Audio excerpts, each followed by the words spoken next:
一切咧由家庭開始，信仰嘅成長咧亦都需要由家庭開始。最近咧喺梵蒂岡咧召開呢一個嘅全球嘅主教代表會議咧，特別提及到呢個婚姻與家庭，去嘗試再睇翻呢一個家庭嘅召叫同埋使命。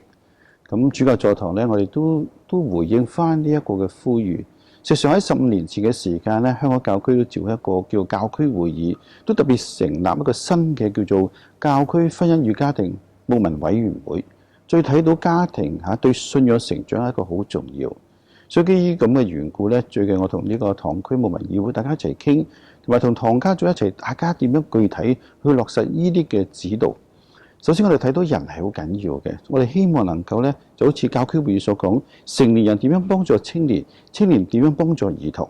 所以我哋嘗試咧用從人嘅角度嚟去睇。首先第一個對象我哋要關心就係堂區嘅慕道者。我哋希望咧能夠加強對佢哋嘅信仰培育。首先，當一個人收錄禮之後咧，我哋希望盡快能夠安排一個24小時過夜嘅避靜，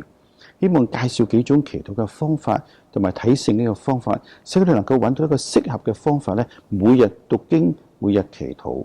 呢個係一個好重要嘅。同埋都希望能夠藉住唔同嘅活動服務使佢能夠盡快加入呢個團體，而團體亦都多方面咧去歡迎呢班慕道者慢慢咁進入呢一個信仰團體。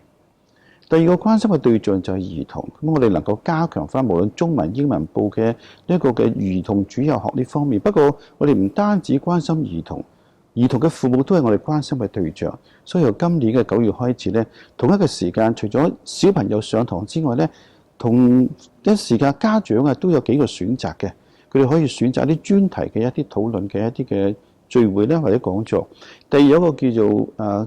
cave 一個咖啡嘅 VG 一個 room， 意思就係話咧，佢哋喺嗰度大家 hea 下，飲下咖啡飲下茶，傾下偈，聯誼一下嘅。第三間房咧，我哋安排咧有人帶領一個聖經嘅分享。最終目的希望佢哋能夠家長能夠學習到一個祈禱聖經祈禱嘅方法，然之後喺自己屋企裏邊咧帶領小朋友有聖經嘅祈禱，所以變咗成年人同埋呢個兒童大家共同成長係好緊要嘅。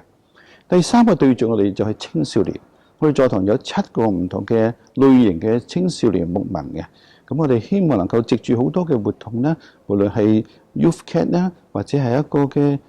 電影或者其他方面咧，使到青年人大家又凝聚一個團體咁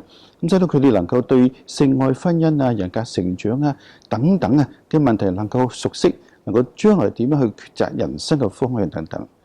第4個對象就係家庭，家庭我哋都分年呢個分齡嘅，有啲係1至3年4年至10年，10年至20年，希望唔同嘅時段咧都有唔同適合佢哋嘅延續培育嘅。當然佢哋都有啲個別嘅困難，我哋希望將來咧都有個特別嘅支援小組嚟支援佢哋。第5關心嘅對象就係啲長者或者話退休嘅人士，喺1月份嘅時間，我都希望能夠為佢有一啲嘅課程，唔單止一啲嘅學習，更重要有啲嘅義務式嘅一個服務。我哋選擇以香港就係安老院咧作為服務嘅對象，好想你無論慕道者又好啦、兒童啦、青少年啦、到婚姻生活嘅人同埋長者都能夠有適當嘅一個延續培育，希望藉住一個互動嘅成個團體不斷嘅更新，能夠建立堂區一家親，座堂一家親。